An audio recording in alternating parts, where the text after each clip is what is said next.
छोहारा खिया दिला। अच्छा ए सखी किस्में छोरा खिया देलक।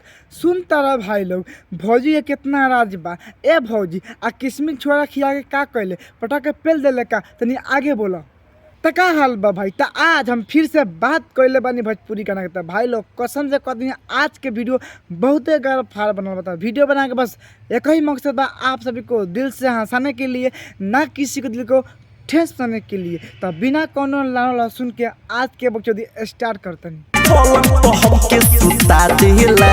आ पटा के छिला देवेला तहार बहिन चोदो झटिया। सुन तारा भाई लोग कि पलंग पर चीते सुता देला। ए भौजी सुका कर खाली सुता देवेला, अगर हम रहती न तो सुता के पेल देती कि मजा आई। बाह रे तारा बहिनी के गाड़ी में छांटा पेलो बाह। सोना पकड़ लेला दोनों हमरा बेल के। ए भौजी सुका मना नु खाली पकड़ लेला, अगर हम रहती नु तो पकड़ के कस के मिस देती बेलवा के कि मुझसे रासन सब नीचे गिर जाए। अरे तारा बहिनी के गाड़ी में झाड़ छिल के पेलो वाह बहुत अच्छा। किरा तेरा लहंगा में मरले बा ठेल के। सुन तारा भाई लोगन भौजी के भाता नु लहंगा में ठेल के मरल बा। ए तार बहिन चोदो चटाबू लंड।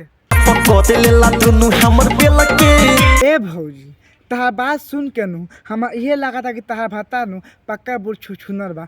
ओइसे सारा नु खाली दुनू बेल के पकड़ेला, अगर हम रहती नु तो कसम से कहतनी इतना पेलती पेलला के बाद में कहती ये मेहरारू हम नानू पेल ले बानी अपने से देलू है ओइसे कस के ढुका देनी। तार बहिन चोदो सुन तारा कि दुनू हाथे पकड़ लेला हम बेल के भाग तोर बहिन चोद।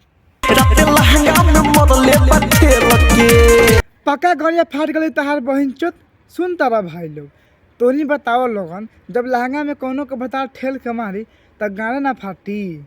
ए भौजी एगो काम कर और गान फाट गल बानू तो बोलिए हमारे बड़के बाबू के, काहे कि हमारे बड़के बाबू नु बड़ी अच्छा सिलाई करेलन। ऐसा सिल दिया नु कि दोबारा कितनो मोट के जाए नु कोनो फर्क ना पड़े। अच्छा असैया मारेला जब जब कस के। अब सुनो भाई लोग ए भौजी जब तहार भातार कस के मारेला त का होखेला ना तू हमरा के बताओ का होखेला तब तानू हम पेलाई करम। सैया मारेला कस के तो हम रह जानी सकी रे हंस के।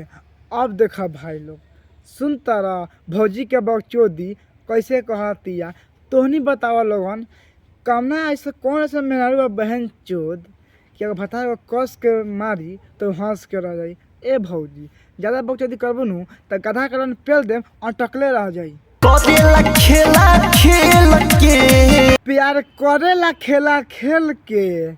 ए भौजी हम जान गईनी तू नैयरे के नु छिहत्तरी भौजी बारू ओइसे तहार से नु प्यार करेला खेला खेल के आ तहरा पेला के बाद में हंसी जावेला। काहे कि हम बहुत मेहरारू को देखले बानी नु कि जब अपना नैयर से ससुरा में आवेली सनु तो कितना बता पेलेला लेकिन फर्के ना पड़ेला। पक्का तो छिहत्तरी भौजी बारू। अब देखो भौजी हम तारा के बिल्कुल सही बोलम।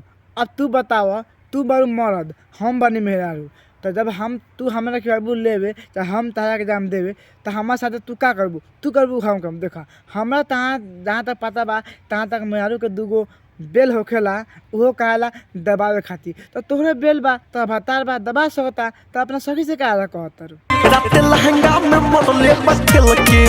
देखा तहार बहिन चो तो भौजी तहार भतार बा लहंगा में ठेल के मारे चाहे लहंगा में हक देवे चाहे लहंगा में मुत देवे ओसे हमारा कुछो लेवे देवे के नहीं खे। लेकिन जैसे तू कह तारो नु कि या तो मरले भतार लहंगा में ठेल के ई तहार बात सुन के नु पक्का कह दिन गाँव पे खून निकल गए रही। काहे कोनो के भतार कस के पेला नु तो खून निकलेला।